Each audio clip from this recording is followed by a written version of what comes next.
Dari seluruh rangkaian pembacaan ini disimpulkan dalam sebuah tema hidup dalam kasih. Hidup dalam kasih. Jemaat yang dikasihi Tuhan, bisakah kita membedakan mana kasih dan mana berbuat baik? Bisakah dibedakan ini? Kasih dan berbuat baik. Bisa.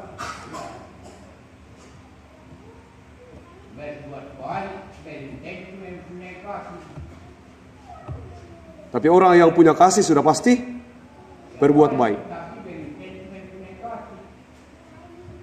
Satu pendapat. Hidup dalam kasih, itu judulnya. Bisakah kita membedakan, sudah ada satu pendapat, antara berbuat baik dan kasih?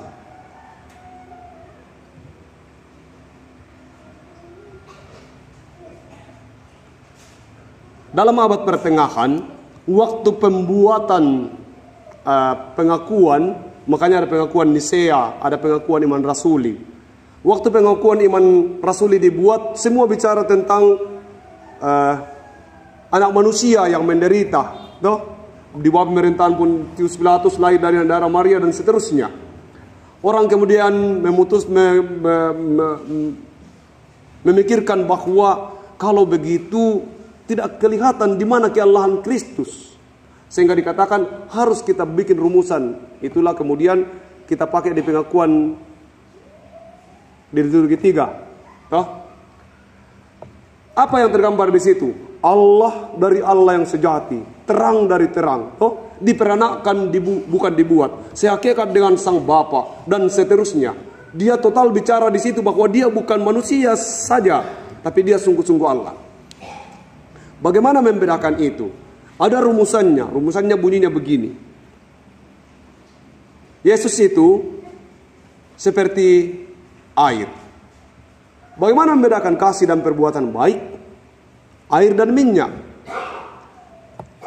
Kalau Anda hanya berbuat baik saja, maka dapat dibedakan di mana minyaknya dan di mana airnya. Tapi yang digambarkan di dalam kehidupan Kristus adalah Kristus itu seperti susu dan air. Ketika dua-duanya dicampurkan, maka tidak bisa lagi dibedakan yang mana susunya dan yang mana airnya. Makanya kita menganut pengakuan itu. Apa yang saya mau sampaikan di situ? Bahwa bicara tentang perbuatan baik dilakukan oleh banyak orang tidak dalam rangka mengasihi, tapi dalam motivasi tertentu bisa terjadi seperti itu. Tapi bicara tentang kasih, maka orang harus berbuat baik. Itulah kemudian Alkitab berkata di 1 Yohanes pasal 4 itu berkata, kita mengasihi karena Allah lebih dahulu mengasihi kita. Alasan untuk hidup dalam kasih karena Allah lebih dahulu mengasihi kita. Jikalau seorang berkata aku mengasihi Allah, tetapi ia membenci saudaranya, apa yang Alkitab bilang? Maka ia adalah pendusta. Karena barang siapa mengasihi saudaranya yang dilihatnya, barang siapa tidak mengasihi saudaranya yang dilihatnya, tidak mungkin mengasihi Allah yang tidak dilihatnya. Ini bukan saya yang bilang, ini Alkitab yang bilang. Akan banyak protes terhadap Alkitab. Memang sudah saatnya sekarang. Dan ini perintah yang kita terima. Barang siapa mengasihi Allah, ia harus mengasihi saudaranya. Jadi kita ini mengasihi karena kita sudah lebih dahulu dikasihi Allah. Jemaat yang dikasihi Tuhan, beberapa waktu yang lalu saya katakan, sorga itu bukan upah, sorga itu providensia, pemeliharaan Allah. Nah, untuk memahami jangan sampai konsep itu kemudian menjadi konsep yang kabur, maka pemahamannya seperti ini. Keselamatan itu anugerah, gratis, cuma-cuma. Sesudah kita menerima keselamatan yang cuma-cuma itu, apa yang harus kita buat? Kerjakan keselamatan itu. Kan begitu? Kita terima sebagai anugerah, sesudah itu kita mengerjakan keselamatan itu dengan cara mengasihi Allah. Kalau kunci beriman itu adalah mengasihi Allah, Kalau kita sudah mengasihi Allah, maka yang lain gampang, yang lain mudah. Karena itu dasarnya. Kalau kita ke gereja karena kita mengasihi Allah, maka semuanya akan nikmat. Sehingga hubungan bergereja kita itu hubungan dengan Allah. Hubungan berbuat baik kepada orang lain itu kita lakukan bukan karena kita mengenal orang itu sebagai orang baik, tapi karena wajib hukumnya saya berbuat baik sebab saya adalah orang yang mengasihi Allah. Sehingga orang yang jatuh di jalan yang tidak mungkin kita ketemu sesudah peristiwa hari itu akan ditolong oleh orang yang mengasihi Allah. Tapi orang berbuat baik belum tentu bisa melakukannya. Karena naluri berbuat baik itu kalau tanpa didasari dari kasih Kristus, maka dia menjadi amal bagimu. Nah, kita tidak lagi. Jadi kekristenan itu mempunyai pemahaman seperti ini. Terima keselamatan, lalu kerjakan keselamatan itu. Bukan hanya diterima saja. Orang lain punya konsep yang berbeda. Kerjakan, baru terima keselamatan itu. Mari kita membedakan ajaran Kristen. Sangat prinsip sekali. Terima, lalu kerjakan. Kalau Anda sudah terima keselamatan tapi Anda tidak mengerjakannya, berarti Anda membuang anugerah keselamatan itu. Kenapa kita harus berbuat baik? Karena kita mau mempertontonkan bahwa inilah ciri-ciri orang yang sudah diselamatkan itu. Harus berbuat baik, bukan supaya masuk surga, tetapi membuktikan bahwa saya sudah diselamatkan. Saya harus melakukan yang baik. Kalau saya tidak melakukan yang baik, berarti saya tidak mengasihi Allah yang sudah menyelamatkan saya.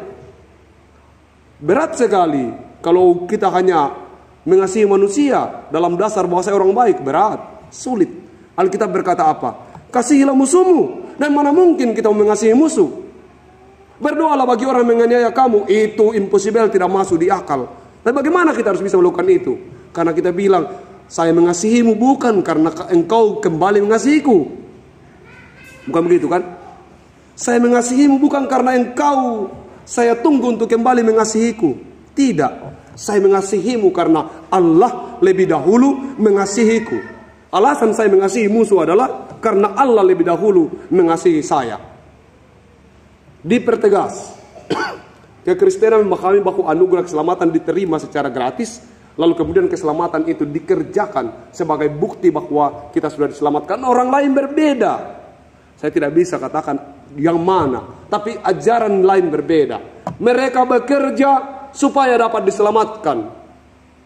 Kita tidak. Kita diselamatkan lalu kita mengerjakan bagian keselamatan itu sebagai bukti bahwa inilah cara hidup orang yang diselamatkan. Orang-orang sedang bekerja melakukan itu supaya dapat poin, supaya dapat gol, supaya dapat semuanya, baru nanti dihitung apa yang sudah dikerjakannya, lalu kemudian diselamatkan.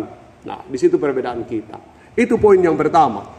Allah adalah kasih. Jadi untuk mengasihi, untuk hidup dalam kasih, tidak ada jalan lain. Allah harus menjadi tolak ukurnya.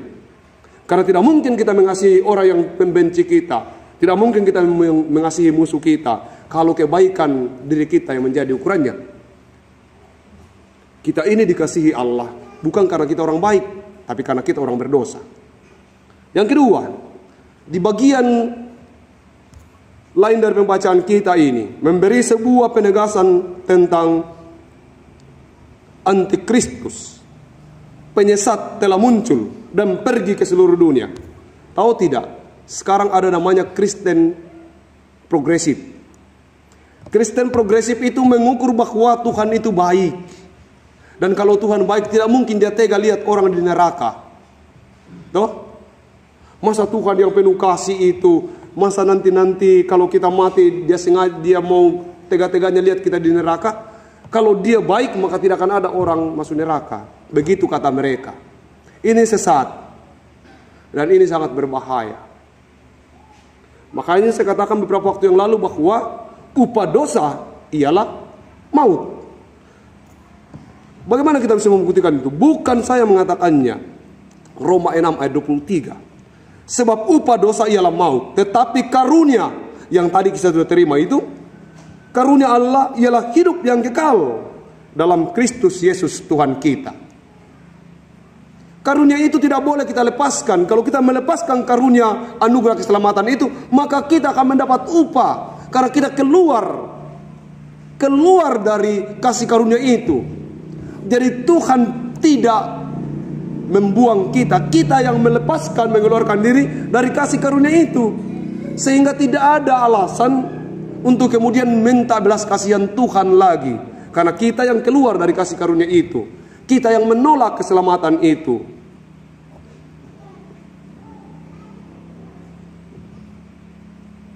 Lalu bagaimana dengan pandangan Kristen progresif? Mereka mengukur bahwa keselamatan itu diukur dengan rasa. Tidak. Keselamatan itu, iman itu bukan dengan rasa, tetapi dengan kitab suci.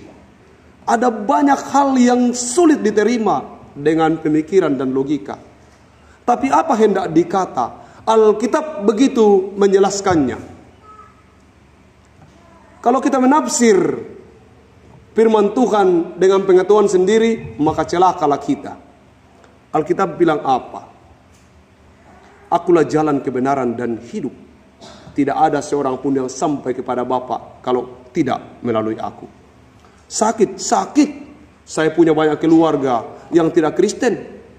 Tapi harus saya katakan, welcome, silakan saudara. Anda bisa diselamatkan tanpa melalui keselamatan ini. Tidak. Tapi mari kita memakai itu untuk kita, dalam lingkup kita, bahwa kalau Anda sudah mengenal Yesus, camkan baik-baik ini. Kalau Anda sudah menerima Yesus dan sudah kenal Yesus, berhati-hatilah. Jangan pergi kemana-mana lagi, karena tidak ada keselamatan.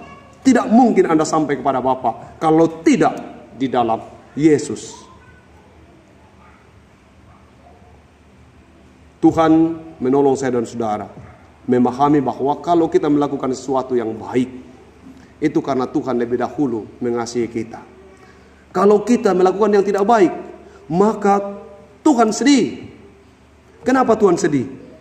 Karena Tuhan berharap bahwa engkau yang sudah diselamatkan itu tidak pantas lagi berbuat tidak baik. Harusnya kita melakukan yang baik. Kenapa?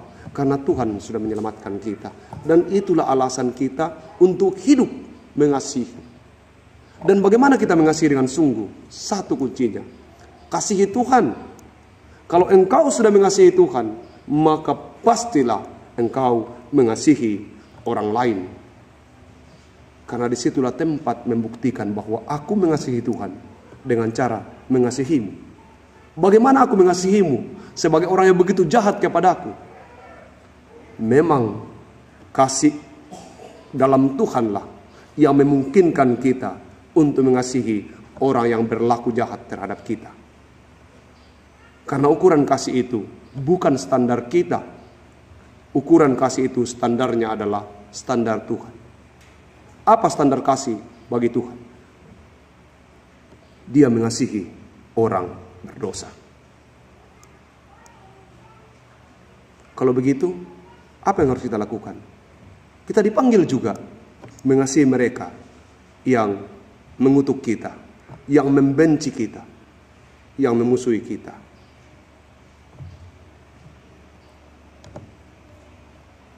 Hiduplah dalam kasih. Berhati-hatilah dengan berbagai ajaran yang selalu menawarkan bahwa keselamatan itu adalah sesuatu yang murah, yang ketika didapatkan kita tidur-tidur saja. Tidak. Ketika kita mendapatkan anugerah keselamatan itu, tanggung jawab kita adalah menceritakan keselamatan yang sudah kita terima.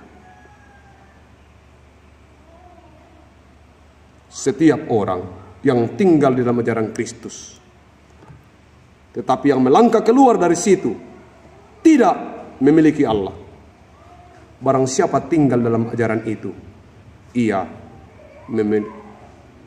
memiliki Bapa maupun Anak.